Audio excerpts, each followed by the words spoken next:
नमस्कार दर्शकों, धर्मार्थ चैनल की गरुड़ पुराण अनुसूची के भाग 6 में आपका स्वागत है।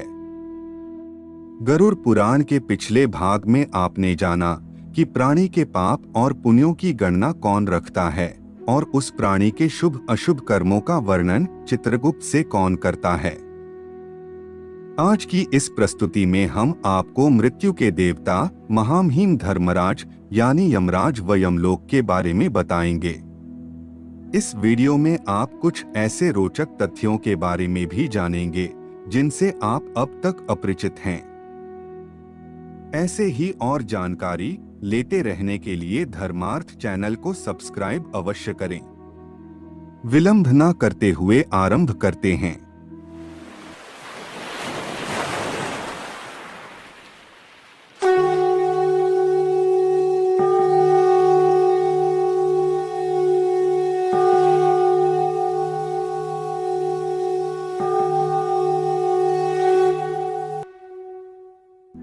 अब उस जीवात्मा को बहुधर्मभीति भवन नगर से यमलोक की ओर प्रस्थान कराया जाता है। फिर गरुड़ जी प्रश्न करते हैं कि हे भगवन, यमलोक कितना बड़ा है, कैसा है, किसने बनाया है, उसकी सभा कैसी है और कैसी जीवात्मा यमलोक में प्रवेश कर सकती हैं? इन सभी प्रश्नों के उत्तर आप मुझसे कहिए। श्री भगवान कहते हैं कि हे पक्षीराज गरुड़, दक्षिण दिशा के मध्य में महामहिम यमराज की पुरी है। वह संपूर्ण नगर वज्र का बना हुआ है और जो अत्यंत दिव्य है। देवता और असुर भी उसका भेदन नहीं कर सकते हैं। वह चौकोर है और उसमें 4 द्वार तथा 7 चारदीवारी हैं। यमराज स्वयं अपने दूतों के साथ ही इस नगर में निवास करते हैं। प्रमाणतः उसका विस्तार 1000 योजन है। सभी प्रकार के रत्नों से पर्याप्त चमकती हुई बिजली तथा सूर्य के तेजस्वी स्वरूप के समान वह नगर दिव्य है। उस पुरी में धर्मराज का जो भवन है वह स्वर्ण के समान कांतिमान है। उसका विस्तार 500 योजन ऊंचा है। 1000 खंभों वाले उस भवन को वैदुर्य मणियों से सुसज्जित किया गया है। सैकड़ों पताखाएं उसकी शोभा बढ़ाती हैं। हजारों घंटों की ध्वनि उस भवन में होती रहती है। उसमें सैकड़ों तोरण द्वार यानी फाटक बनाए गए हैं। इसी प्रकार से वह भवन कई आभूषणों से विभूषित रहता है। अपने योगों के प्रभाव से विश्वकर्मा ने इस अद्भुत व दिव्य नगरी का विस्तार किया है। उस पुर में 100 योजन चौड़ी कामरूपिणी दिव्य सभा है। उसमें सब ओर सूर्य का प्रकाश फैला हुआ है। वहां न तो अधिक ठंड है और न ही अधिक गर्मी। वहां का वातावरण मन को अत्यंत हर्षित करने वाला है।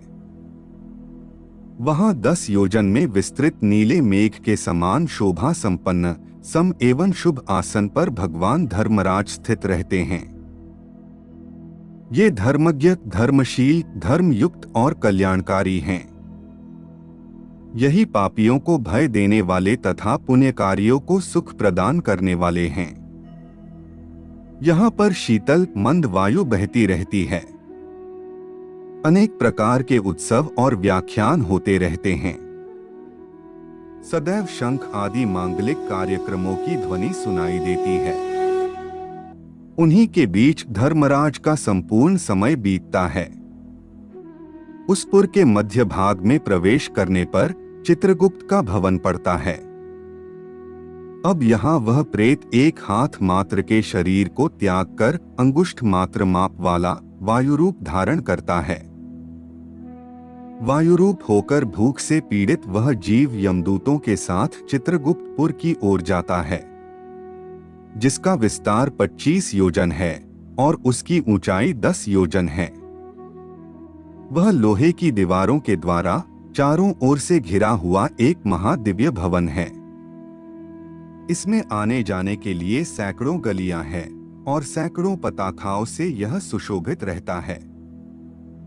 सैकड़ों दीपक इस भवन में प्रज्वलित रहते हैं। बंदीजनों के द्वारा गाने बजाने व गीत आदि की ध्वनियों से यह भवन गुंजायमान रहता है।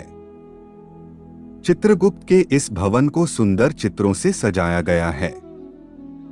इस भवन में मुक्ता मणियों से निर्मित परम विस्मयकारी एक दिव्य आसन है, जिसके ऊपर बैठकर चित्रगुप्त मनुष्य अथवा अन्य प्राणियों की आयु गणना करते हैं।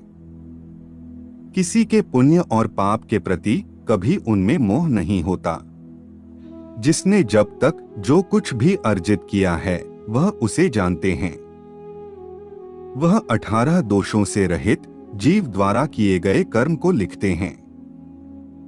जिसने जैसा शुभ या अशुभ कर्म इकट्ठा किया है वही सब चित्रगुप्त की आज्ञा से भोगना पड़ता है। चित्रगुप्त के स्थान से पूर्व की ओर ज्वार भवन है, दक्षिण की ओर शूल, मकड़ी और विस्फोट यानी छाला पड़ना आदि रोगों का स्थान है तथा पश्चिम की ओर अजीर्ण और अरुचि रोग का स्थान है। उत्तर की ओर रक्त रोग और पीलिया रोग का अथवा ईशान कोण में सिर की पीड़ा और अग्नि कोण में मूर्छा का स्थान बताया गया है। इसी प्रकार की अन्य व्याधि भवनों से चित्रगुप्त का स्थान घिरा हुआ है। हे गरुड़, कोई भी प्राणी जो कुछ कर्म करता है वह सब कुछ चित्रगुप्त लिखते हैं। धर्मराज के भवन के द्वार पर रात दिन दूत गण उपस्थित रहते हैं। प्राणी के शुभ या अशुभ कर्मों के अनुसार ही यह निर्धारित किया जाता है कि इसे किस द्वार से यमलोक में प्रवेश करना चाहिए। जो पापी व दुराचारी व्यक्ति होते हैं, यमदूत उन्हें यमलोक के दक्षिण द्वार से प्रवेश कराते हैं। यमदूतों के महापास से बंधे पापी और नीच व्यक्ति को धारदार कोड़ों से मारा जाता है। वहां नाना प्रकार के पूर्वकृत पाप कर्मों से युक्त मनुष्य को विभिन्न धारदार अस्त्र शस्त्रों तथा अनेक यंत्रों से पीड़ा दी जाती है। पापियों को दहकते हुए अंगारों के द्वारा घेर लिया जाता है। अन्य बहुत से पापियों को बाल द्वारा पटककर कुल्हाड़ी से उन्हें काटा जाता है। पूर्व कर्म के फल अनुसार वह चिल्लाते हुए दिखाई देते हैं। कुछ पापियों को गर्म गुड़ और कुछ को गर्म तेल डालकर पकाया जाता है। इस प्रकार उन यमदूतों से पापियों को अत्यधिक कष्ट भोगना पड़ता है। अन्य पापी अत्यंत निर्दयी यमदूतों से बार बार क्षमा दान की प्रार्थना करते हैं, पर यमदूत उनकी एक नहीं सुनते। इसके अतिरिक्त हे खगेश, जो सौम्य व सुकृतिवान व्यक्ति होते हैं उन्हें उत्तर दिशा के द्वार से प्रवेश कराया जाता है, इसलिए उत्तर दिशा के द्वार को सबसे उत्तम माना गया है। जिन व्यक्तियों का प्रवेश उत्तर दिशा से होता है वह व्यक्ति वहां सुख भोगते हैं और उनके लिए नाना प्रकार के भोजन की व्यवस्था भी की जाती है। पुण्यकारी व्यक्ति को विमान द्वारा दूर से ही आता देखकर धर्मराज अपने आसन से खड़े हो जाते हैं और उस पुण्यात्मा का स्वागत करते हैं। आज की प्रस्तुति में इतना ही। अब हमारी भेंट अगले रविवार गरुड़ पुराण के एक और नए भाग के साथ होगी। आज के लिए केवल इतना ही। जाने से पूर्व वीडियो को लाइक करें व चैनल को सब्सक्राइब अवश्य करें। तब तक के लिए जय जय श्री राम।